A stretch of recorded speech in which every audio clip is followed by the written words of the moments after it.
Hi everyone. So today I'll talk about circular motions and specifically I'll talk about examples that deal with circular motion. Like I said before, circular motions are motions that are involved with motion of an object on a circle.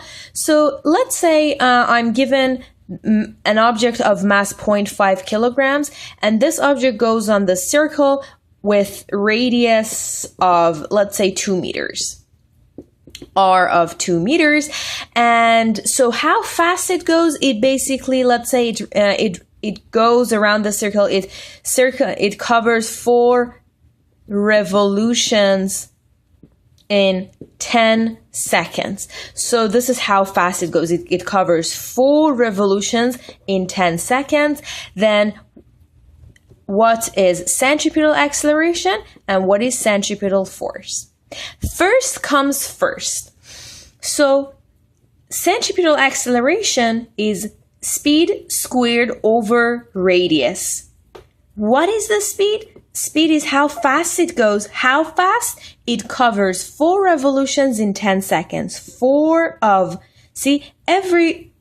Every single revolution, it's essentially 1 circumference of a circle. So 4 revolutions is 4 of circumference over 10 seconds. Now, 2 pi r is circumference of a circle. Circumference of any circle with radius of r, circumference is 2 pi r. So 4 revolutions is 4 of those circumference of the circumference of the circle over 10 seconds. Okay, so let's just figure what it is. So that gives you already 2 times 3.14 times 2 over 10, and that gives you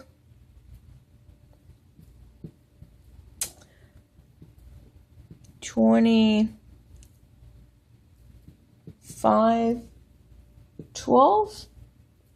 over 5. That's roughly 5.02 maybe. Yes.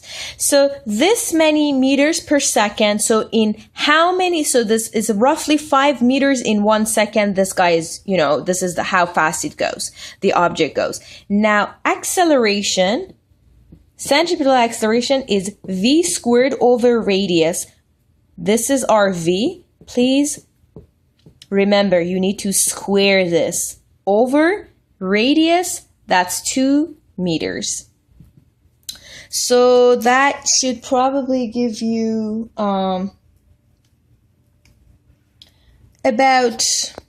12, let's say.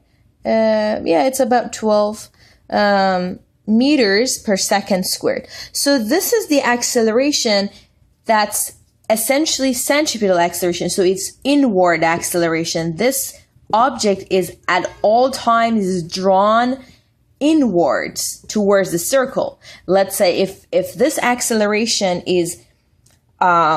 is created by some sort of a tension of a rope or something, then if you cut the rope, it just flies off of the circle. So now centripetal force is m times centripetal acceleration. What is m? It's 0.5 kilograms. What is centripetal acceleration? It's roughly 12. Okay, so then you get 60, and that gives you actually 6 already. That was pretty easy. 6 newtons. So let's say if this is held on this circle by a rope, by a chain, or whatever that is holding this, then the force of that chain is 6 newtons, which keeps the object on the circle. Okay, so this is a typical question that comes that deals with centripetal acceleration. Then, you can be having like different things. Let's say that this is this is much detail. Sometimes you're actually given the speed already, so you don't need to solve for the speed to begin with. So let's just do one of those examples where the speed is already right there for you. So say it says, what is the centripetal acceleration? So I'm solving for this, and for an object that moves on a circle with radius of, let's say, 20 meters, and it goes by a speed of 10 meters per second. So centripetal acceleration is v squared over r. You are already given the speed. You don't have to solve for it. It's already right there in front of you. So you go 10 squared over 20 meters of radius of the circle, right? So that gives you 100 over 20, and then 5 meters per second squared is going to be your centripetal acceleration. Now, if you are given the mass of the object that goes on the circle is given to you, let's say if the mass is 5 kilograms, then centripetal force is mass times centripetal acceleration, which is 5 times 5, and that's 25 newtons. So this is essentially like all the problems that deal with circular motion. You just need to make sure that you remember centripetal acceleration is v squared over r. You make sure that you need to square your speed. You also make sure how you get to know the speed to begin with. Sometimes it's already given to you. Sometimes it says, it goes like 5 revolutions in, let's say, 20 seconds.